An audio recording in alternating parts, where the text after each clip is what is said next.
축복하며 기도하옵나이다. 아멘.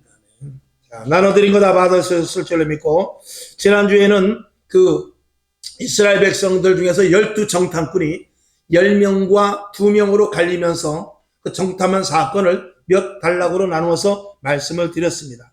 그래서 아마 이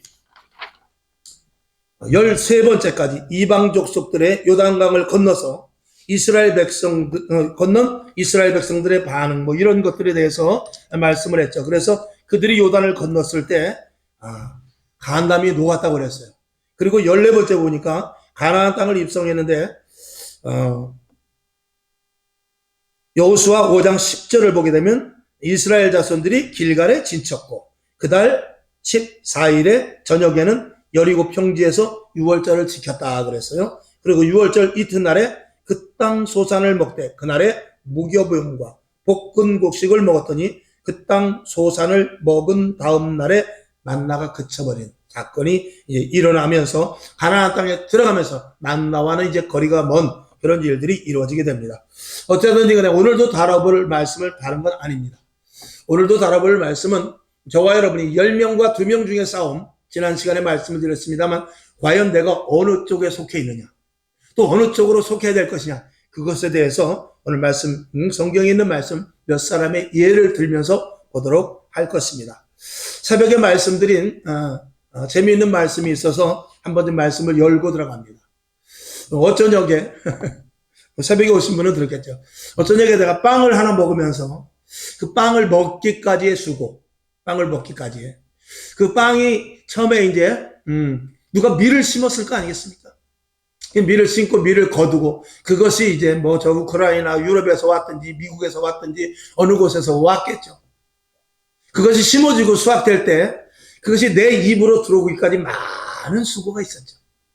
많은 수고가 있었는데 내가 그 빵을 먹으면서 이 빵이 어떻게 여기까지 왔는데 과정을 한번 쭉 보게 되면 참 기가 막힌 과정을 거쳐왔겠죠.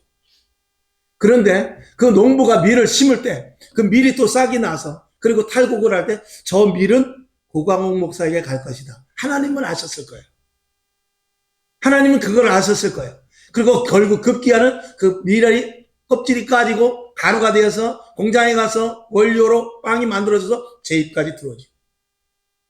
쌀 밥 한 톨을 먹어도 그것이 농부가 저 전라도 쌀이 됐든 경상도 쌀이 됐든 뭐 저 철원 쌀이 됐든 강화 쌀이 됐든지 간에 거기서 심는 농부의 수고가 있지만 그것이 나락이 나서 한 알의 그 한 알의 알이 결국은 하나님은 다 보고 있을 것이에요. 저게 싹이 나서 그리고 저 한 알의 알이 저 뭉태기는 저건 고강욱 목사에 갈 것이다. 저건 어떤 권사에 갈 것이다. 그러니까 하나님은 굉장히 그걸 다 아마 계획하고 계셨으리라 믿어요.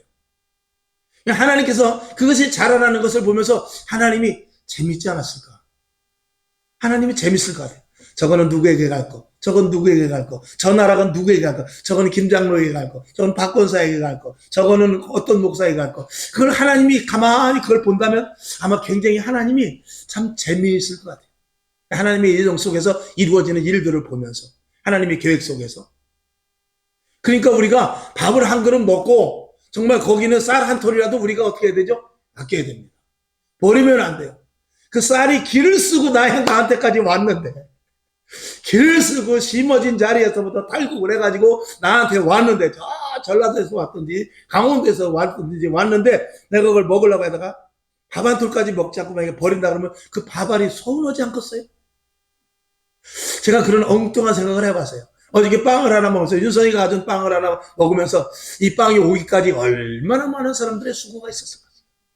윤선이 손에 들려왔지만 그 이전에도 얼마나 많은 사람들이 수고하고 애쓰고 그리고 다 하는 그 과정을 누구만 알고 있냐? 하나님은 보고 계시죠. 하나님은 다 보고 계시면서 그것이 내 입에 오기까지 여러분 입속에 들어가기까지 여러분이 바나나를 하나 먹으면 그 바나나가 저 아프리카에서 따든지 필리핀에서 따든지 원주민이 올라가서 따든지 뭐 바나나를 딸 때 사람이 못 올라가니까 원숭이한테 뭐 이렇게 돌을 던지면은 원숭이는 약이 올라가지고 던질 게 없어서 바나나를 따서 던진다고 그럽니다. 그렇게 원시적인 방법으로 따는 데도 있다는데 그 바나나가 하나 떨어질 때 하나님은 보실 거예요. 저 바나나는 고강욱 목사에게 갈 것이다. 선적을 해서 배에 싣고 인천항에 들어와서 검역을 하고 그리고 도매시장에 가서 그리고 팔려서 여기까지 온다. 하나님이 그런 것을 보실 때 얼마나 재밌지 않을까 그런 생각을 해보게 됩니다. 복잡하지만 그런 것들을 하시는 분이 있다라는 사실에 우리는 감사해야 돼요. 만약에 그런 것들이 다 무시된다면 우리의 존재는 아무 가치 없습니다. 우리의 존재가 무슨 가치, 그냥 바나나를 하나 심어서 누가 먹든지 한다면 이 세상은 정말 재미없는 세상입니다.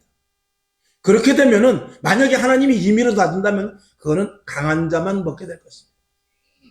하나님의 예정하심 속에서 그런 일들까지도 하나님이 다 왜 그러냐면 왜 그런 말씀을 드냐면 우리가 복잡하다고 말했지만 하나님은 그런 분이 아닙니다. 하나님은 참새가 한 마리, 두 마리, 다섯 마리가 팔려가는 것까지도 다 계산을 해요. 그리고 바깥에 있는 들풀, 그리고 저 보이지 않는 산 속에 있는 정말 1000년이, 500년이, 100년이 지나가도 사람 하나 지나가지 않는 곳에서 피어나는 들풀도 하나님 그걸 다 간섭하고 계십니다. 하루살이가 오늘 살다가 내일 죽어도 하나님이 그것을 간섭하고 있어요. 하나님이 할 일이 없으신 분이 아닙니다. 그만큼 하나님의 오묘한 어떤 조합 속에서 누구를 위하여? 우리를 위하여. 결국은 우리를 위하여. 그러니까 하루살이가 왜 있으며 달이 왜 뜨고 저 깊은 산 속에 왜 풀이냐? 그게 누구를 위하여? 우리를 위하여 합니다. 그들은 그것이 하나님께 영광을 올리는 거예요. 그런 생각을 할 때 우리 인간의 존재와 저와 여러분의 존재가 얼마나 귀한 존재며 인간이라는 것은 하나님께서 하나님 형상으로 만든 존재입니다. 그래서 인간을 그릇으로 만들어 놓았다고 그랬어요. 그 그릇 속에 반드시 내용물이 들어가야만 그 그릇이 가치를 발휘하게 되는 것입니다. 더러운 것이 들어가면 더러운 그릇이 됩니다.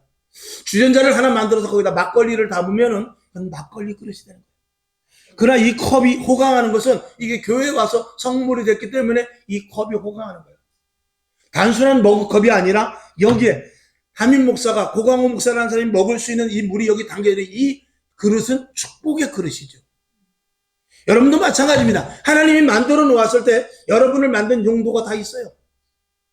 그 용도가 하나님 앞에 쓰임 받는다면 여러분이 그게 온전한 자리에 있게 되는 것입니다.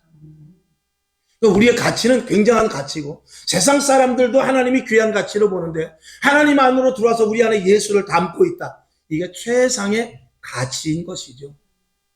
여러분에게 이런 가치 있는 자라는 사실을 먼저 믿으시기를 주님의 이름으로 감사하며 그러니까 예수 믿는 사람은 아끼고 절약하고 밥풀 하나까지라도 버리면 안 돼요. 그거는 어떻게 온 과정을 생각하면 밥풀이 억울해하지 않겠어요? 어쨌든 간에 저와 여러분 감사함으로 사시길 바랍니다. 감사함으로 사시길 바라고. 자, 오늘 이제 그 밑에 믿음은 보이지 않는 것, 또 그분에 대한 신뢰와 경험이 매우 중요하다라고 써 있는 것 여러분 다 갖고 계시죠? 갖고 계십니까? 자, 이 믿음이라는 것은 우리가 먼저 선제적으로 알아야 될 것은 믿음이라는 것은 일단 보이지 않는 것에 대한 우리의 반응이에요. 그러니까 하나님께서 뭐라고 하냐면 오늘 히브리서 11장 1절에 읽은 대로 믿음은 바라는 것들의 실상이요 보지 못하는 것들의 증거라고 그랬거든요. 그러니까 믿음은 일단 뭐냐면 일단 보이지 않는 것을 하나님께서 우리에게 믿으라고 해요. 그 다음에 믿음이라는 것은 불가능한 것을 할 수 있다라고 하는 것에 대한 우리의 반응이에요. 불가능한 거예요. 할 수 없어요. 근데 그것을 할 수 있다라고 하는 것이 믿음이거든요. 하나님이 요구하는 조건이죠. 그리고 우리는 그걸 아멘으로 그걸 받아들이라 그 말입니다. 그 다음에는 내가 할 수 있는 것을 하는 것이 아니라 내가 할 수 없는 것을 하는 것이 그게 믿음의 실체입니다. 그러니까 이런 것들에 대해서 우리에게 나아가라 라고 이렇게 명령을 하니 우리가 눈에 보이지도 않죠. 내가 할 수도 없는 일이죠. 그리고 불가능한 일이죠. 이 일에 대해서 거기서 믿음이라는 것을 가지고 이 일을 처리하라고 우리에게 요구하시는 거예요. 우리가 힘들죠. 그러나 하나님은 그 속에서 너희 믿음에 따라 내가 행동을 하겠다는 것입니다. 그것은 세상 사람들의 기준과는 전혀 다른 것입니다. 과학적이고 논리적이고 의학적이고 그리고 합리적이고 논리적인 것이 아니라 이건 하나님의 전권에 의해서 하나님의 말씀에 의해서 이루어지는 일들에 대하여서 너희가 거기에 동참하라고 믿음을 가지고 동참하라고 우리들에게 말씀하고 있는 것입니다. 그런 부류들을 믿음의 사람이라고 말하고 그런 부류들을 모아놓은 것이 히브리서 특별히 11장입니다. 성경 전체가 그렇지만 오늘도 그 자리에 여러분이 껴야 되는데 그 수가 적다 이제 그 말입니다. 그래서 10명과 2명의 예를 제가 드린 것은 10명의 말이 맞다라니까. 10명의 말이 가나안 땅을 들어가려면 제약이 있어요. 지난 수요일에 말씀을 드린 대로 거기는 장대한 사람이 있고 거긴 거인 족속들의 후손이 있고 무기도 좋고 더군다나 성은 견고해서 도저히 우리 종살이 하던 우리 40년 동안 광야에서 비실비실했던 우리는 절대 들어갈 수가 없는 것이 맞다 이 말이죠. 그 맞는 것에 대해서 하나님은 맞지 않고 내 말이 맞다라고 하면서 그 믿음 속에 서라라고 말하되 거기에 여호수아와 갈렙 두 사람이 선 것입니다. 여러분들이 그 자리에 들어가기 위해서는 감수해야 될 것은 뭐냐? 이제 결론으로도 말씀을 드리겠습니다만 10명이 말하는 그 논리적이고 합리적이고 그리고 분명히 타당성이 있는 것에 대해서 거기에 가표를 두지 말라라는 것입니다. 우리는 때로는 생활을 하다 보면은 논리적이고 합리적이고 세상에서 볼 때 세상 말로 말하면 우리가 흔히 말하는 경우대로 사는 게 맞아요. 그리고 이해되는 것을 우리가 이해되는 대로 사는 것이 맞습니다. 근데 하나님은 그렇게 말하지 않아요. 때로는 하나님의 말씀이 우리가 논리적이고 합리적이고 이해되는 부분들도 있어요. 그런데 그렇지 않을 때 믿음을 요구하는 거예요. 즉 다시 말해서 오병이어의 기같이 물고기 2마리와 보리떡 5명을 가지고 5,000명을 먹였을 때 그때 믿음을 가진 자로서 아멘입니다라고 말할 수 있을 것이냐, 아니면 이 사람들을 먹이려면 200데나리온이 있어야 되느냐, 여기 어느 쪽에 설 것이냐 이 말이거든요. 그것을 오늘 말씀에 나갈 것입니다. 그러면서 그 뒤에 보면 첫 번째, 하나님이 어떤 분인지에 대한 분명한 믿음이 있어야 됩니다. 아멘. 이거 하나님이 어떤 분이지만 알면은 사실 일은 쉽게 풀리는 것이죠. 그러니까 우리는 하나님이 어떤 분인지 억만분의 1도 모르고 그것을 우리가 믿음으로 말면서 차근차근 하나님이 어떤 분인지를 알아나가는 것입니다. 이걸 신앙생활이라고 하는 것입니다. 그 다음에 두 번째, 의심에서 경험으로 전적 신뢰까지 가는 것이 우리의 신앙생활인 것입니다. 처음에는 의심이죠. 야, 어떻게 가나안 땅을 들어갈 수 있을까? 그런 의심을 우리는 가질 수밖에 없습니다. 근데 무엇을 믿죠? 하나님의 약속의 말씀을 믿고 가는 거예요. 그 믿음을 가지고 가는 자만이 하나님께서 함께 해주신다고 말이죠. 자, 그래서 하나님을 알기까지 쉽지 않은 경험과 착오, 이건 자기 경험과 여러 가지 좋지 않은 환경 때문이죠. 그런 착오가 있습니다. 그러나 그럼에도 불구하고 하나님이 어떤 분인지와 경험의 계속적인 맞물림이 있을 때 우리의 신앙과 믿음이 자랄 수 있다는 것을 말씀을 드린 것입니다. 자, 그러면서 첫 번째, 의심되는 것과 경험하지 못하는 것, 이건 도저히 자신이 생각을 벗어나는 것임을 이걸 믿으라는 거예요. 문제 속에서 그걸 믿어요. 자, 이게 믿지 못할 일을 믿으라 그 말이죠. 자, 여기 보면은 의심되는 것을 우리가 믿겠습니까? 경험하지 못한 것을 경험한 것 같이 하라는데 우리가 그 믿음을 가지고 경험자와 같이 할 수 있습니까? 어렵지요. 또 내 생각을 벗어나라고 하는데 내 생각을 벗어나기가 쉽지 않습니다. 그러나 성경의 모든 믿음의 선배들은 이거를 탈피한 자들입니다. 그리고 오늘도 그 자리에 들어가라고 하니 우리가 힘들다 그 말이죠. 그러나 이 힘든 속에서도 오늘도 그 길로만 간 이들이 있으니 먼저 우리가 이 성경 속에서 찾아볼 사람이 바로 여호수아와 갈렙인 것입니다. 그리고 성경에 기록된 모든 사람들이죠. 자, 그래서 우리가 한번 또 성경을 이제 봐나가야 되는데, 가나안 땅 탐정 및 입성. 자, 말씀을 또 오늘도 열심히 봐야 됩니다. 민수기 13장 31절에서부터 33절까지 한번 봅시다. 시작. 그와 함께 올라갔던 사람들이 가로되 우리는 능히 올라가서 그 백성을 치지 못하리라. 그들은 우리보다 강하니라 하고 이스라엘 자손 앞에서 그 탐지한 땅을 어떻게 해요? 악평하여 가로되 우리가 두루 다니며 탐지한 땅은 그 거민을 삼키는 땅이요. 거기서 본 모든 백성은 신장이 장대한 자들이며 거기서 또 네피림 후손 아낙 자손 대장부들을 보았나니 우리는 스스로 보기에도 메뚜기 같으니 그들의 보기에는 그와 같았을 것이다. 그들의 보기에도 그와 같았을 것이다.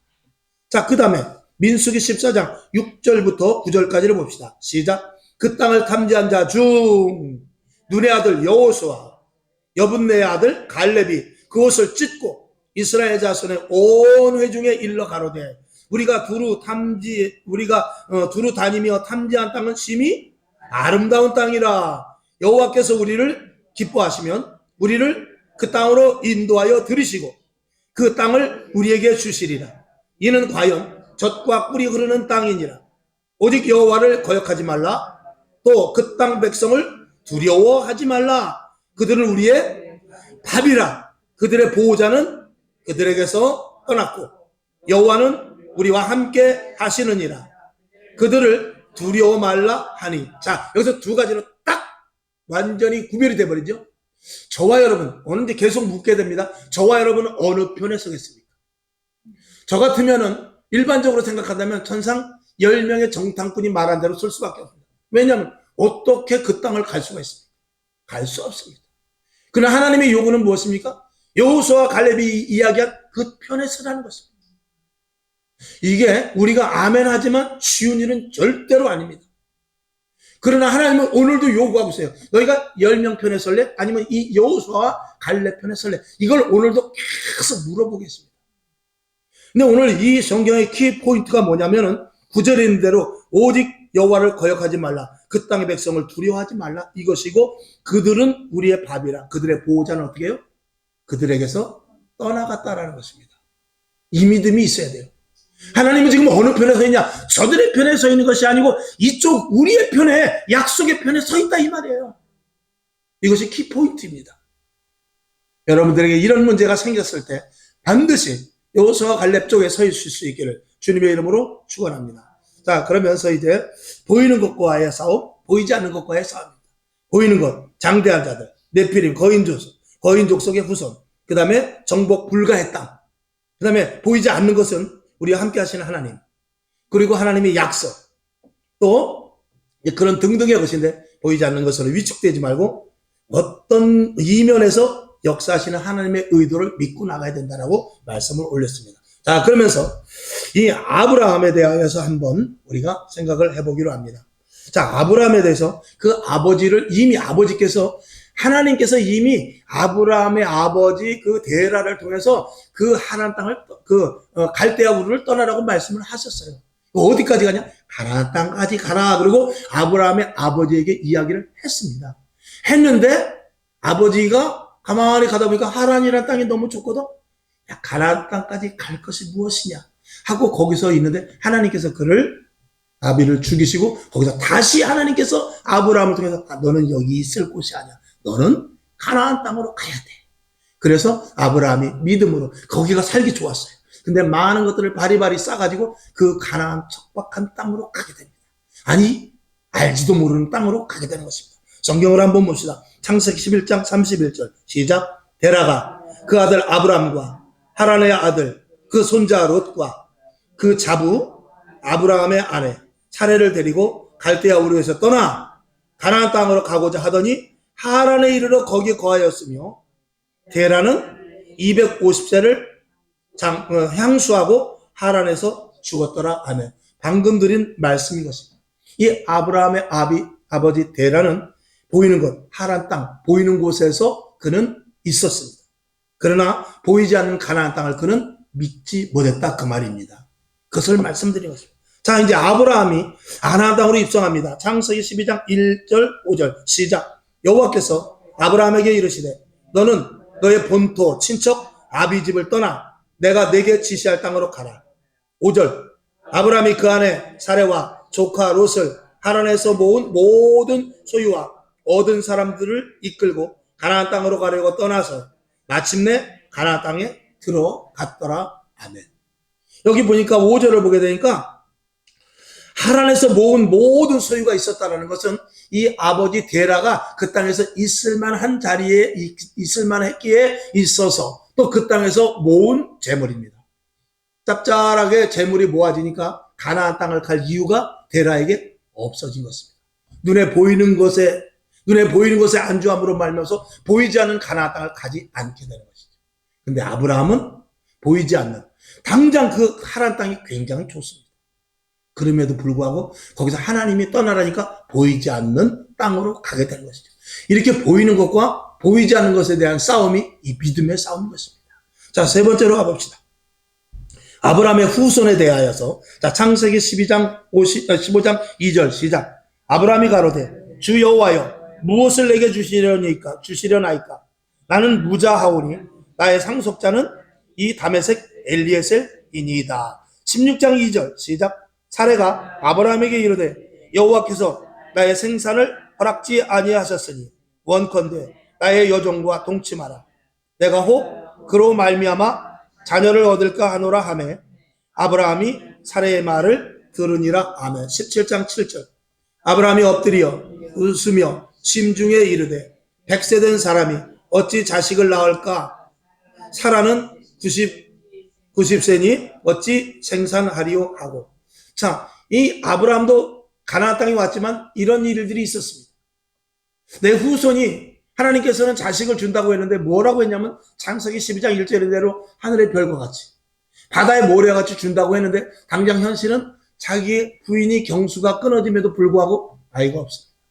그러니까 하나님께서 다른 뜻이 있는가 보다. 여기에 걸리면 안 됩니다. 우리가 응답하는데 자기 생각으로 응답하면 큰일 나는 게 바로 이것입니다. 내 종, 내겐 씨가 없구나. 그러나 하나님의 또 다른 역사가 있겠지 하면서 자기 종에 충직한 종, 이 엘리에셀은 정말 똑똑한 종입니다. 자기 아들 이삭을 후일에 이삭의 며느리를 구하러 가는 데까지 보낼 정도로 엄청나게 똑똑한 이 종입니다. 이 종을 자기 후계자로 삼으려고 했는데 하나님은 아니다. 그러면 내 씨라야 된다. 그러면 제 씨 속에서 구하라고요? 하면서 하갈이라는 그 여종을 취하여서 이스마엘이라는 자식을 낳고 이스마엘이 그러면 내 후손으로 하겠습니다. 라고 이렇게 했던 것입니다. 근데 하나님은 아니다. 라고 말합니다. 자, 그가 75세 때에서 100세의 아이를 낳게 지 25년이 걸렸습니다. 만약에 아브라함이 가나안 땅까지 간 것은 좋았는데 여러분, 저와 여러분이 신앙생활에 그런 것입니다. 가나안 땅까지 간 믿음을 가지고 끝까지 이삭을 기다려야 되는데 거기에서 어떤 응답을 받느냐? 다메섹 엘리에셀의 응답을 받고 그리고 이스마엘의 응답을 받는 경우가 있습니다. 자신의 응답이 아니지만 그것을 응답으로 알고 계속해서 나가다 보면 어디로 가냐? 다른 길로 가는 거야. 가나안 땅을 갔는데도 불구하고 다른 길로 가는 그런 일이 생긴다 그 말이에요. 만약에 그가 조금 더 자기 종이나 하갈을 취하지 않았으면 아마 100세까지 가지 않았을 수도 있지 않았을까라는 것이 우리가 생각해 볼 수 있는 문제입니다. 하나님이 삐진 거예요. 나 조금 기다리지. 결국은 100세에 가세요. 하나님이 약속했기 때문에. 그건 아브라함이 잘해서가 아니라 하나님이 약속했기 때문이지만 어찌하든지 간에 저와 여러분이 오늘 여기서 배울 것은 뭐냐면 우리는 함부로 응답받는 것이 아니라 하나님의 약속의 말씀 한 토대 한 절 한 절 그 단어 하나하나까지도 그대로 믿어야 된다는 것입니다. 우리가 성경을 곡해하는 것 제가 가끔 그 예화로 잘 말씀드리죠. 어떤 녀석이 집에서 있다가 집이 싫어. 집이 그냥 정말 이거 집도 가난하고 어려웠고 어떻게 해야 되지? 그래가지고 하나님 어떻게 해야 돼요? 기도를 하다가 성경을 딱 보니까 아브라함이 본토 친척 아비집을 버리고 떠났더라. 응답이구나. 내가 집을 나가야 되겠구나. 이러고 나가버리면 큰일 난다 그 말입니다. 이럴 때면 그런 사람이 한둘이 아닙니다. 지금 이 시대에 응답받는다고 하는 것 여러분 정신 똑바로 차리고 말씀에 의해서 내 생각대로 응답받는 게 아니고 내 응답이라는 것은 하나님의 의도 속에서 받는 것입니다. 그것이 괴로울 수도 있어요. 답답할 수 있어요. 이 마음에서 이 왼쪽에서는 이게 좋은데 그리고 이쪽으로 열리는 것 같은데도 불구하고 자꾸 한쪽에서 이게 아니지 싶은데도 불구하고 그쪽이 맞는 그런 경우도 우리에게는 얼마나 많은지 모릅니다. 그런 것들을 잘 하기 위해서는 저와 여러분이 분별할 수 있어야 돼요. 분별의 영이 있기를 주님의 이름으로 축원합니다. 자, 홍해 앞에서의 백성들, 제가 여러분이 잘 아시는 말씀이지만 이것이 분명히 우리에게 계속해서 숙지돼야 되기 때문에 말씀을 드리는 거예요. 출애굽기 15장 10절과 11절 시작. 바로가 가까이 올 때 이스라엘 자손이 눈을 들어본즉 애굽 사람들이 자기 뒤에 미친지라. 이스라엘 자손이 심히 두려워하여 여호와께 부르짖고 그들이 또 모세에게 이르되 애굽에 매장지가 없으므로 당신이 우리를 이끌어내어 이 광야에서 죽게 하느뇨? 어찌하여 당신이 우리를 애굽에서 이끌어내어 이같이 우리에게 하느뇨? 아멘. 모세는 기가 막혔지만 백성들의 입장에서는 그럴 수 있다는 것을 우리가 알아야 돼요. 그리고 이 백성들의 입장이 누구냐? 우리들입니다. 우리들. 이것이 나라는 것을 여러분 분명히 알아야 돼요. 그 다음에 출애굽기 14장 13절 시작. 모세가 백성에게 이르되 너희는 두려워 말고 가만히 서서 여호와께서 오늘날 너희를 위하여 행하시는 구원을 보라. 너희가 오늘 본 애굽 사람을 또 다시는 영원히 보지 못하리라. 이쪽 편에 설 수 있어야 되는 것입니다. 우리는 언제든지 조금 전에 읽은 대로 14장 10절의 말씀 속에 우리가 그 무리 속에 들어갈 수 있는, 나는 아니다라고 말할 수 있지만 절대로 그렇지 않습니다. 웬만큼 정신 차리지 않고 웬만큼 믿음 가지지 않고서는 이제 우린 죽겠구나. 여러분이 한번 입장을 바꿔서 생각해 보십시오. 뒤에서는 그렇게 10가지 재앙을 당하고도 모세가 그 바로 왕이 가라 그러면 끝날 줄 알고 이스라엘 백성들이 신이 나오는데 바로 왕이 돌변을 해가지고 군사들을 이끌고 오는데 하필 어디에? 홍해라는 강 앞에 거의 다다랐을 때 뒤에서부터 애국 군사가 쳐들어온다면 이스라엘 백성이 아닌 여러분 같으면 어떡하겠어요? 끝났구나. 하나님이 여기까지인가 보다 라고 생각하지 않겠습니까? 이제 여기에서부터 하나님의 일하심이 시작되는데 그것을 바라는 믿음은 그건 보통 믿음 갖고 되는 게 아닙니다. 우리가 성경을 쉽게 읽어내가지만 우리는 철저하게 이 이스라엘 백성 홍해 앞에서 뒤에서 따라오는 바로의 군인들 앞에 서 있는 그런 입지에서 우리는 이스라엘 백성들과 같이 말할 수 없다는 사실을 우리가 분명히 스스로 내가 그렇다라고 인정해야 돼요. 그러면 거기서 벗어나는 길은 뭐냐? 하나님, 여기서 어떻게 해야 될까요? 라고 기도하면서 오늘 여기서 이스라엘 백성들이 누구를 따라갔습니까? 리더자를 따라갔습니다. 오직 예수 그리스도만을 바라보고 예수 그리스도의 십자가를 바라보고, 그래서 십자가의 복음이 중요한 것은 뭐냐면 하나님, 내가 여기서 죽었다라고 생각합니다.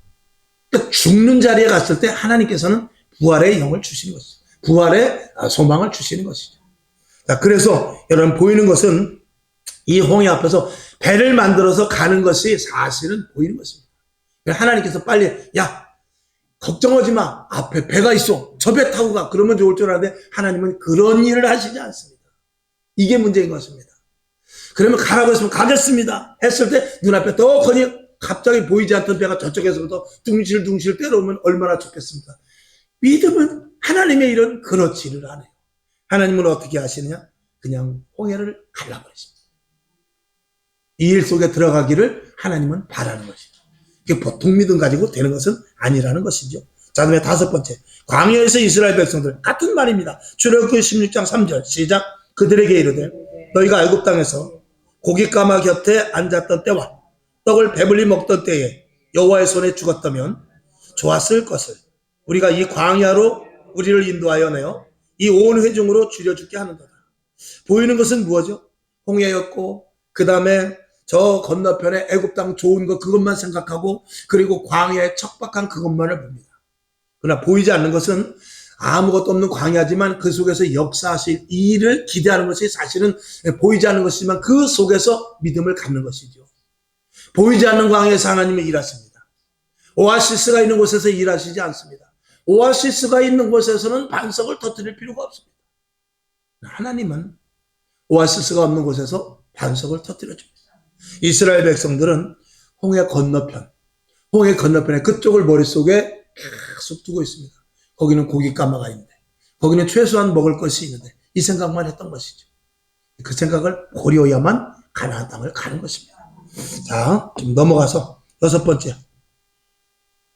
번째는 지난 시간에 했던 거예요. 가나안 땅 탐정 및 입성. 이건 10명의 그 믿음 없는 정탐꾼과 그리고 2명의 여호수아와 갈렙 같은 믿음 있는 정탐꾼에 대한 것, 지난 시간과 조금 전에 서두에 말씀을 드렸습니다. 7번째, 다윗과 골리앗의 싸움도 마찬가지입니다. 저와 여러분에게 다윗과 골리앗의 싸움이 있다 이 말입니다.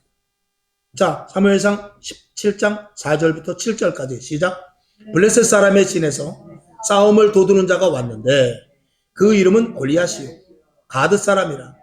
그 신장은 6규빗 한 뼘이요 머리에는 노투구를 썼고 몸에는 어린 갑을 입었으며 그 갑옷의 중수가 놋 5,000세겔이며 그 다리에는 놋 경갑을 쳤고 어깨 사이에는 놋 단창을 메었으니 그 창자루는 배틀째 같고 창날은 철 600세겔이며 방패든 자는 앞서 행하더라.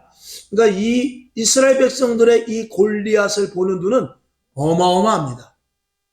뭐 덩치도 크거니와 가진 그 무기는 우리가 가면은 0.1초 안에 그 앞에서 사살을 당할, 그 해결받을 그런 꼼짝 못할 그런 존재로 눈에 보여진 것입니다. 그러나 다윗의 눈은 그렇게 보지 않았다는 거예요. 사무엘상 17장 46절을 볼까요? 시작. 오늘 여호와께서 너를 내 손에 붙이시리니 내가 너를 쳐서 내 머리를 베고 블레셋 군대의 시체로 오늘날 공중의 새와 땅의 들짐승에게 주어 온 땅으로 이스라엘의 하나님이 계신 줄 알게 하겠고. 47절. 또 여호와의 구원하심이 칼과 창에 있지 아니함을 온 무리로 알게 하리라. 전쟁은 여호와께 속한 것인즉 그가 너희를 우리 손에 붙이시리라. 아멘. 그러니까 이 다윗의 눈에 볼 때는 그가 골리앗이 가지고 있던 장비, 무기, 그의 그 덩치 이런 것을 보는 것이 아니라 42절 뒤에 있는 대로 여호와의 구원하심이 칼과 창에 있지 아니함은 이 무리로 알게 하리라. 전쟁은 어떻게 해요? 여호와께 있는 것이지 너희들 손에 있는 것이 아니고 하나님께서 오히려 너희들을 여호와의 손에 붙임받을 것이다 라고 이렇게 이 다윗이 보는 눈이 달랐다고 말입니다. 그러니까 여러분이 문제를 볼 때 문제의 표면을 보면 다 넘어집니다. 내게 다가오는 어려움, 내게 다가오는 힘듦, 내게 나오는 고통 도저히 감당할 수 없죠. 이게 뭐 기도해도 될 일이 아니네 이런 마음이 들 것입니다. 그러나 그 뒤에서부터 역사하시는 하나님의 의도를 안다면 여러분은 힘을 얻어 기도할 수 있을 것입니다. 제가 지난 시간에 말씀을 드렸듯이 세계적으로 코로나가 왔어요. 코로나가 왔지만 이 코로나에 대해서 큰일 났구나, 이거 이러다 주님 오시는 것이 아닐까라고 생각할 것이 아니라 이 코로나 속에서 하나님이 어떤 의도를 갖고 계신가, 이 코로나를 통해서 이 중국 우한 폐렴, 우한이죠? 우한 맞나요? 하도 이제 오래돼서 걔네들이 중국계 아니라니까 나까지 헷갈리네. 중국 우한에서부터 발병되어 가지고 우리나라까지 전 세계로 퍼졌지만 중국 우한에 중국 사람이 나쁜 것이 아니라 물론 나쁘죠. 그러나 그것보다는 우리는 그렇게 해석할 것이 아니라 우리는 하나님이 왜 이런 일을 일어나게 하셨는가, 이 의도를 알지 못하면 우리의 신앙은 날마다 그 자리가 되는 것입니다. 아니나 다를까 그 우한 폐렴을 통해서 교회가 9,000개, 10,000개가 문을 닫았고 교인들이 200만 명 이상이 교회를 떠나갔습니다. 하나님께서 그걸 보시는 거죠. 너희들이 나를 주여 주여 했지만, 너희들이 나 없으면 못 산다고 했지만, 너희가 나를 위하여 예배드렸지만 가만히 보니까 이게 아니지 않냐 라는 증거에 그 어떤 그 결정적인 증거를 오늘 이 코로나 지난 이후에 우리들에게 믿음을 갖고 또 믿음의 눈을 가진 자들 우리들에게 지금 보여주는 거예요. 그 사실을 보여주는 거예요. 어떡할래? 앞으로 또 이런 일이 일어나면 네가 어떡할래? 이거 반면교사를 우리가 삼아야 된다 그 말이에요. 앞으로 코로나보다 더 강한 게 올지 아니면 전쟁이 날지 지진이 날지 또 물이 닥칠지 불이 날지 우리는 알 수 없어요. 또 경제적인 어려움 속에서 정말 모두가 다 정말 이 지구라는 나라 전체가 다 가난해질지도 몰라요. 그 속에서 믿는 자들이 어떻게 살아갈 것인가에 대해서 이 준비를 하지 못하면 그 사람이 예수 안 믿는 사람이에요. 왜냐하면 성경이 분명히 예수님께서 마지막 징조에 대해서 마태복음에서 분명히 말씀을 해 주셨기 때문에 그래요. 그 성경은 누구를 위한 것입니까? 믿는 자들이 끝까지 살아남기 위한 하나님께서 우리에게 주신 처방책이에요. 근데 그 처방책을 갖고 있는 우리가 쩔쩔매고 우리가 어쩔 줄 모르고 우리가 걱정을 하면 우리는 하나님 보시기에 답답한 일이 아닐 수밖에 없는 것이죠. 답을 가지고 있고 하나님께서 그런 일이 있을 거라고 이야기했는데도 불구하고, 자 만약에 우리 딸이 있어요. 우리 딸 둘인데, 야 내가 엊그저께 저기 서창동을 가다 보니까 그 다리가 있는데 다리 왼쪽에 난간이 거기가 좀 부서졌더라. 거기 조심해서 가라. 만약에 말을 했으면 거기 조심해서 가면 아무 탈이 없습니다. 근데 늘 가던 대로 난간을 붙잡고 장난하면서 가면 어떻게 됩니까? 떨어지는 거예요. 그걸 모르는 사람은 가다가 떨어질 수 있지만 분명히 경고를 했음에도 떨어지면 그 책임은 누구에게 있느냐? 그건 떨어진 사람의 책임이 있는 것입니다. 제가 쉽게 말씀을 드렸지만 하나님은 이 성경이라는 말씀을 통해서 앞으로 될 일과 그리고 앞으로 일어날 일, 앞으로 하나님의 계획, 하나님께서 우리를 어떻게 보호하시며 우리를 어떻게 간섭하시고 그런 것에 대해서 세밀하게 다 적어놓고 우리에게 보여주셨단 말입니다. 그런데 우리가 문제를 끌어안고 죽겠니 살겠니 어쩌니 저쩌니 한다면 하나님 보시기에 답답하지 않겠느냐. 그러니까 왜 걱정하느냐, 왜 근심하느냐, 왜 답답해하느냐, 왜 문제 앞에서 네가 무릎을 꿇느냐, 내 앞에서 무릎을 꿇어야지. 이렇게 하나님은 우리들에게 말씀을 하고 있는데 그 들을 귀가 없다는데, 그 눈이 열려지지 않았다는데 문제가 있는 것입니다. 그것은 성도뿐만이 아니라 주의 종이나 직분자들, 중직자들도 마찬가지입니다. 여러분에게 정말로 똑바른 눈이 뜨여질 수 있기를, 영적인 눈이 뜨여질 수 있기를 바랍니다. 우리가 중요한 것은 한 눈만 있어도 보기는 봐요. 한 눈만 있어도. 한 눈만 있어도 보는데, 제가 여기서 여러분을 보면은요, 한 눈으로 보면 두 눈 뜬 것과 거의 비슷하게 봐요. 그것 갖고는 되지는 않아요. 왜? 한 눈으로 보면 요 앞에 있는 요 스마트폰과 저 뒤에 있는 제 사모가 한 눈으로 보면 어느 것이 앞에 있는지 몰라요. 보기는 보는데 두 눈으로 봐야 요게 앞에 있고 입체적으로 보이기 때문에 두 눈으로 봐야 아 스마트폰이 앞에 있고 저 뒤에 사모가 있구나 이걸 알 수 있지. 눈을 하나 가리면 거리 감각은 없어지는 거예요. 무슨 말씀인지 아시죠? 하나님의 말씀도 그냥 아는 것이 문제가 아니에요. 입체적으로 조명해서 볼 수 있어야 돼요. 중요한 말씀입니다. 그러니까 깨어서 기도하지 않고 성경을 외우면 뭐하냐고 말입니다. 창세기에서 요한계시록까지 다 통달해서 창세기에 있는 것이 계시록과 이게 짝이 맞으면 뭐예요? 그걸 입체적으로 시대적으로 지금 나에게 적용을 해서 볼 수 있고 내가 어떻게 변화되어야 되고 내가 어떻게 달라져야 되고 내가 지금 신앙생활을 어떻게 될 심각성을 가지고 볼 수 있지 않으면 성경을 아는 것과 아무 관계가 없는 것이죠. 중요한 것입니다. 자, 또 넘어가야죠. 자, 그래서 여러분 골리앗을 보지 말고 하나님을 보셔야 돼요. 그러면 승리하는 것입니다. 물맷돌은 작은 것이지만 물맷돌이 그 물맷돌 속에 하나님이 일하시는 것은 물맷돌 속에서 일하는 것이죠. 즉 여호수아와 갈렙이 말씀한 대로 저들의 신은 떠났고 하나님은 우리와 함께 하시도다. 그 속에 물맷돌이 있는 것을 이 다윗은 알았던 것입니다. 그렇기 때문에 이겼던 것이죠.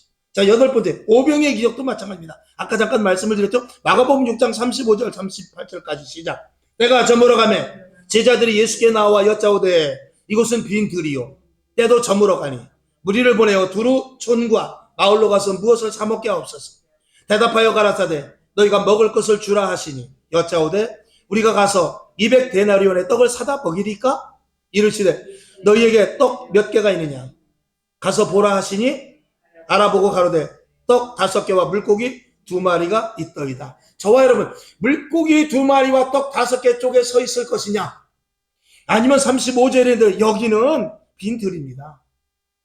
해도 저물어 가는 것을 볼 것이냐 아니면 마을로 내려가서 200데나리온 떡을 사와야 될 것이 오르느냐 여기 어느 편에 서 있을 거냐. 저 같으면은 아니면 이제 시간이 다 됐으니까 해도 저물어 가는데 저들을 보내든지 아니면 저들이 가서 먹을 것을 먹고 오게 하든지 아니면 우리가 가서 200데나리온을 가져가서 떡을 사다 먹이는 게 저는 여기도 한 표입니다. 이건 주저할 것도 없어요. 그런데 믿음의 눈을 가진 사람은 그게 아니라는 거예요. 믿음의 눈을 가진 사람은 물고기 5개, 물고기 2마리와 보리떡 5개에 거기에 중심을 두라고 오늘 말씀하는 거예요. 그 당시 일어난 5,000명이 먹고 7병의 기적도 있고 뭐 그렇지만 7,000명을 먹인 기적도 있지만 그런 기적을 통해서 제자들이 보는 것은 너희가 어디에 둘 것이냐 너희가 앞으로 이런 일들이 일어날 터인데 너가 어디에다 초점을 두고 어느 자리에 서 있을 것이냐라고 묻는 것입니다. 오늘 이 시대도 마찬가지입니다. 여러분이 가진 것이 무엇입니까? 물고기 2마리와 보리떡 5개 쪽입니까? 하나님이 그쪽으로 오라고요. 야 날이 저무른 건 상관없어. 200데나리온 그게 문제가 아니야. 네가 가진 게 뭐냐? 지금 우리들이 갖고 있는 것은 오병이요 물고기 2마리와 떡 5개밖에 없네. 됐어. 그것을 나에게 드려. 내가 해결해 줄게. 라는 것인데 우리는 주저주저하고 못하죠. 이런 부분 속에서 우리가 신앙과 믿음으로 더욱더 철저하게 나갈 것을 오늘 요구하는 것입니다. 그러니까 제가 이렇게 여러분에게 설교를 하지만 여러분은 이 말씀, 이걸 종이 괜히 나눠주는 게 아닙니다. 이걸 읽으면서 여러분이 개별적으로 큐티를 하라는 거예요. 나는 여기서 어떻게 적용을 해야 되는가? 지금 내가 서 있는 현 주소는 과연 어딘가? 이것을 날마다 보면서 자꾸 믿음의 자리로 저와 여러분의 마음을 그쪽으로 움직여 가야 돼요. 자, 좀 넘어갑니다. 마가복음 6장 41절 시작. 예수께서 떡 5개와 물고기 2마리를 가지사 하늘을 우러러 축사하시고 떡을 떼어 제자들에게 주어 사람들 앞에 놓게 하시고 또 물고기 2마리도 모든 사람에게 나누어 주심에 아멘. 이 자리에 있을 수 있기를 주님의 이름으로 축원합니다. 그러니까 우리 교회가, 사실 우리 교회가 뭐 적지 않습니까? 물질, 환경, 여러 가지, 또 이곳에 우리가 와서 있지만 여기 또 뭐 우리가 그래도 다행히 그래도 여기를 뭐 분양을 받아서 왔기 때문에 월세는 나가지 않습니다만 그래도 또 이자도 나가고 등등 여러 가지 관리비도 내고 그래야 되지만 그런 모든 것들을 우리가 치우쳐서 어떻게 하면 월세 걱정을 하고, 아니 어떻게 하면 우리가 관리비 걱정을 하고, 어떻게 하면 우리가 대출이자 걱정을 하고, 거기에만 치우쳐서 성도들을, 만약에 제가 여러분을 볼 때 물질의 그 관계를 본다면 그 목회는 끝나는 것입니다. 그렇게 해서도 안 되고 그렇게 하는 분도 없지만 하나님은 여기 서청동까지 오게 하실 때 하나님의 기묘한 방법으로 여기 오게 하셨어요. 그러면 시작하신 이가 하나님이시면 마무리될 때까지도 하나님이십니다. 부흥되고 안 되고 하나님께서 때와 시에 따라서 하실 것이고, 여러분 어떤 목사님이 그런 말씀을 하셨어요. 그거는 그냥 한 귀로 듣고 흘려봤어요. 여러분, 목회자 세미나 때 제가 들은 말입니다. 오래돼서 한 15년 됐어요. 우스갯소리가 큰지 힘들어하니까 그런 말씀을 하시다. 여러분 성도가 몇 명이 되길 원합니까? 한번 100명 되길 원하는 사람 손 들어보십시오. 손을 안 들더라. 500명 되길 원하는 사람 손 들어보십시오. 그러니까 어느 정도 손을 들더라고요. 1000명 되길 원하는 사람 손을 들어보십시오. 3분의 2 정도 들으시다. 그러면 나는 1000명 갖고 왔는데 5000명은 돼야 된다 하는 분 한번 손 들어보십시오. 또 오니까 또 많이 드시다. 그러니까 또 한번 물어보는 거예요. 여러분, 성도 50명 가지고 한 사람이 1000만 원씩 11조 하는 게 낫겠어요? 아니면은 5000명인데 10만 원씩 11조 하는 성도가 좋겠어요? 그렇게 물어보니까 목회자가 그냥 뭐 이렇게 저 같은 모습으로 그냥 있는 것이죠. 이건 물질에 대한 그 어떤 그냥 특정적으로 이야기하는 거죠. 이를테면은 하나님이 하신다 그 말이에요. 하나님이 하신다는 의미에서 그 강사 목사님이 아주 그렇게 숫자적인 부흥에 대해서 너무 그렇게 열렬하지 말고, 연연하지 말고, 하나님이 기뻐하시는 일이 무엇이며, 하나님이 원하는 자리가 어디며, 하나님 비율을 맞춰야지 사람 비율 맞추지 말라니, 그거를 강조해서 이야기하는 거예요. 우리를 부르셨을 때는 하나님이 적어도 주의 종으로 부르셨을 때 그 사람이 대기업 사장일 수도 있고, 그 사람이 버스 운전사일 수도 있고, 그 사람이 기업의 총수일 수도 있고, 그 사람이 직장인일 수도 있고, 공무원일 수도 있지만 하나님께서 그 자리에서 부르셨을 때는 먹고 자는 것은 하나님께서 책임지지 않겠느냐 그 말이죠. 그거 예를 들어서 교통사고가 나서 온 사람도 있고, 질병이 나서 온 사람도 있고, 근데 두드려 맞아서 온 사람도 있는데, 그거 그렇게 고통과 연단 속에서 왔는데 밥새끼 못 먹여주겠냐? 너희 자녀들이 하나님의 자녀들 때 하나님께서 너희 자녀들을 책임져 주지 못하겠느냐? 이런 어쩌로 말씀을 하시더라고요. 그러니까 우리 목회자들도 그래요. 목회자들도 이 무리들 쪽에, 이 보이는 쪽에 목표를 두느냐, 아니면 보이지 않는 쪽에 목표를 두느냐, 이 두 가지를 갖고 있는 거예요. 겉보기에는 믿음이 있다고 그래. 그래도 성도들이 500명은 돼야 그래도 노후도 그렇고, 또 무슨 일을 해도 그렇고, 교회가 사회에 나가서 그래도 쌀을 도와줘도 그렇고, 가난한 자들을 도와줘도 그렇고, 교회에 나가서 무슨 행사를 해도 그렇고, 그래도 500명, 1000명은 돼야 되지 않겠습니까? 그런 그럴듯한 나름대로 변명을 했지만 실질적으로 파고 들어가면 그게 아닐 수 있다는 것입니다. 그러니까 우리가 성도들도 마찬가지입니다. 하나님, 내가 사업이 잘 돼가지고 11조 100만 원, 200만 원 되면요, 제가 성전을 짓겠습니다. 새빨간 거짓말입니다. 그거 되지 않습니다. 지금 10만 원 벌 때 10,000원 11조 하는 사람이 하는 거예요. 지금 10만 원 벌 때 10,000원 내면서 11조 하는 사람이 나중에 1억 벌었을 때 100만 원 하는 것이지, 지금 못하는 사람은 1000만의 말씀 만만의 콩떡입니다. 될 수도 없고 되지지 않고 마귀가 그렇게 두지도 않습니다. 우리는 그래서 신앙과 믿음에 대해서 분명성을 갖고 하나님의 의도와 그리고 믿음이 무엇인지에 대하여서 하나님이 어느 길을 원하는지에서 분명을 갖지 않으면 신앙생활은 죽도록 하고 힘은 들지만 소득과 열매가 없게 되는 것입니다. 혹시 열매를 맺었다 할 때도 그 열매는 쭉정이가 되는 것입니다.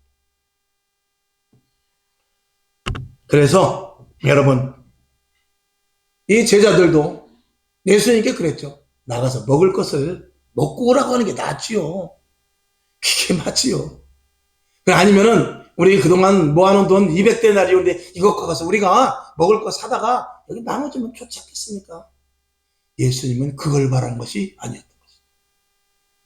여러분, 예수님의 의도, 하나님의 의도대로 가실 수 있기를 다시 한번 주님의 이름으로 축원합니다. 자, 나사로의 부활에 대해서도 마지막으로 여러 가지 100개, 200개 할 수 있지만 몇 개만 이렇게 한 거예요. 자, 요한복음 11장 39절을 봅시다. 시작. 예수께서 가라사대 돌을 옮겨 놓으라 하시니 그 죽은 자의 누이 마르다가 가라사대 주여 죽은 뒤가 나흘이 되었음에 벌써 냄새가 나나이다. 요한복음 11장 40절. 예수께서 가라사대 내 말이 네게 믿으면 하나님의 영광을 보리라 하지 아니하였느니라 하신대. 보이는 것은 돌 앞에 돌 무덤 속에 있는 4일 된 시체입니다. 보이지 않는 것은 예수님께서 무덤에 돌을 치우라. 그리고 내 말을 믿으라. 하나님이 영광을 받으실 것이다. 어느 쪽에 네가 설 것이냐 이 말이에요. 오늘도 제가 여러분에게 마음의 숙제를 내는 것입니다. 제가 이렇게 다 써서 여러분에게 주시는 것은 정말 내가 과연 현 주소, 내가 지금 어디 있느냐. 내가 예수를 믿고 직분을 받고 예수를 오래 믿었는데 과연 내가 어느 쪽에 있냐. 과연 이 상황에 정말로 나에게 생긴다면 내가 어느 자리에 설 것인가. 이걸 분명히 알지 못하면 물질, 건강, 환경 이런 모든 것들이 나 안에 혹시 주어진다 할지라도 그것이 마치 구름을 잡는 것과 같을 것입니다. 분명한 믿음에 설 때 하나님께서는 여러분에게 정말 좋은 것으로 주시지요. 자, 결론으로 말합니다. 언제나 10대 2의 싸움입니다. 이 말씀 말씀 준비하면서 올해 아주 받은 말씀입니다. 수요일 날은 이 말씀에 대해서 아마 다음 시간에도 한 시간 더 할 것 같아요. 10대 10명 중에 10명의 그 자리에 설 때 도대체 어떤 놈들이 역사하기에 이 10명의 자리에 쉽게 들어갈 수 있느냐. 그리고 누가 과연 2명의 자리에 들어갈 수 있는 그런 믿음을 갖고 있느냐. 이것에 대해서 다음 시간에 한번 또 말씀을 드릴 것입니다. 논리, 합리. 이제 결론은 그거죠. 논리, 합리, 다수의 속에 빠지면 안 됩니다. 이것 가지고 다음 주일에 수요일 날 말씀을 드릴 것입니다. 약속하신 말씀을 따라 순종해야 승리한다. 자, 베드로후서 3장 13절 시작. 우리는 그의 약속대로 의에 거하는 바 새하늘과 새 땅을 바라보도다. 아멘. 자, 결론으로 말씀을 드리는데 여러분 10명 쪽에 서면 절대 안 됩니다. 그러나 우리가 10명 쪽에 서 있는 부분이 너무나 많습니다. 여기서 빨리 발을 빼야 돼요. 빨리 발을 빼서 여호수아 갈렙 이 두 쪽에 있어야 되는 것입니다. 이제 사도행전 주일 저녁 시간에 언제 또 말씀을 드리겠습니다만 이 베드로가 사도행전 16장 그 사도행전 중반에 넘어가게 되면은 베드로의 이야기가 나오지 않고 사도 바울의 이야기만 나옵니다. 거기서 중요한 키포인트, 물론 하나님의 의도적인 일이 있어요. 여기서 키포인트가 어떤 신학자는 이렇게 말합니다. 베드로는 똑같이 사도 사역을 감당했는데 사도 바울과 같이 자기가 가진 모든 것들을 배설물과 같이 버리지 못한 부분이 있었는데 그 한 가지가 뭐냐 하면은 바로 이 베드로는 율법적인 것을 버리지 못했어요. 그래서 유대인들의 눈치를 보는 바람에 사도 바울한테 엄청 많이 깨졌습니다. 베드로 사도님, 그러면 안 되죠. 왜 자꾸 할례, 무할례를 자꾸 그럽니까? 왜 유대인들의 눈치를 봅니까? 이것에 대해서 이 베드로가 엄청난 책망을 받았습니다. 그는 로마에서도, 성경에는 없습니다만, 영화 코어바디스에 보면 로마에서도 그가 복음을 전하다가 빠져나오는 방법에 있어서 베드로 사도님 안 됩니다. 당신이 있어야 구심점을 갖습니다. 그러니까 우선 피해 있다가 여기가 로마의 이 소요 사태가 잠잠해지면 일로 오십시오. 그게 맞다라고 생각한 사람. 그리고 바깥으로 빠져나가다 외곽으로 빠져나가다가 주님을 만나게 되죠. 예수님 어디 가세요? 내가 너 대신 십자가에 못 박혀 죽으러 또 가는 거야. 그때 베드로가 거기서 깨지고 그리고 로마로 다시 들어가서 내가 베드로다. 내가 수장이다. 나를 죽여라. 단 나는 예수님과 같이 똑바로 십자가에 못 박힐 자격이 없다. 나를 거꾸로 십자가에 매라. 그렇게 된 거죠. 여러분 우리의 신앙 속에서 성분이 조금이라도 있으면 10명의 성분이 조금이라도 있으면 언제든지 위급할 때는 10명 쪽으로 갑니다. 그 성분을 뽑아버려야 돼요. 그래서 사도 바울은 나는 날마다 죽는거라. 날마다 죽는거라. 그래야만 새로운 피조물로서 살 수 있는 것을 알았기에. 그랬던 것이죠. 힘들죠. 그 싸움이. 그러나 그 싸움이 주님 오시는 그날까지 저와 여러분 속에서 지속될 것입니다. 이겨야 돼요. 날마다 승리해야 되고. 언제 하나님의 역사가 올지 모르는데 하필 내가 10명에 서 있을 때 하나님의 역사가 나타날지 몰라요. 그때는 어떡하지?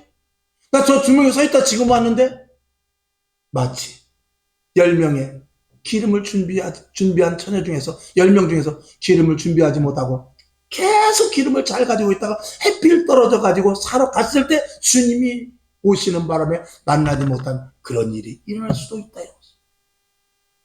믿음 생활 철저하게 하시고 우린 쉴 틈이 없습니다. 우린 머물러 있을 틈이 없습니다. 우린 좌우 쳐다볼 때가 아니에요. 이 문제 저 문제 여기에 치우칠 때가 아니고 오직 주님만을 바라보고 말씀만을 바라보면서 여호수아의 믿음만을 가지고 나아가야 된다는 것을 말씀을 올리면서 결론으로 했습니다. 기도하겠습니다. 하나님 아버지 감사합니다. 무거운 말씀일 수 있습니다만 이게 절대적입니다. 속일 수도 없고 우리가 배제할 수도 없거니와 여기서 우리가 조금 타협 0.1% 타협할 수도 없는 문제입니다. 아버지 하나님 우리에게 굳건한 믿음을 주시고 오늘 시간 머리마다 주 예수 그리스도의 능력의 손을 완수하여 주셔서 하나님의 권세와 능력으로 말미암아 성령 충만하여 여호수아와 갈렙의 2명의 자리에 설 수 있도록 주여 붙잡아 주시옵소서. 예수님의 이름으로 축복하며 기도합나이다. 아멘. 주기도문하고 말씀 생각나는 대로 잠깐 기도하고 일어나시기를 바랍니다.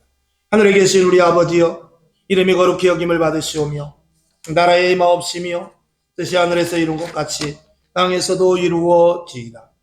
오늘날 우리에게 일용할 양식을 주옵시고 우리가 우리에게 죄진 자를 사하여 준 것 같이 우리 죄를 사하여 주옵시고 우리를 시험에 들게 하지 마옵시고 다만 악에서 구하옵소서.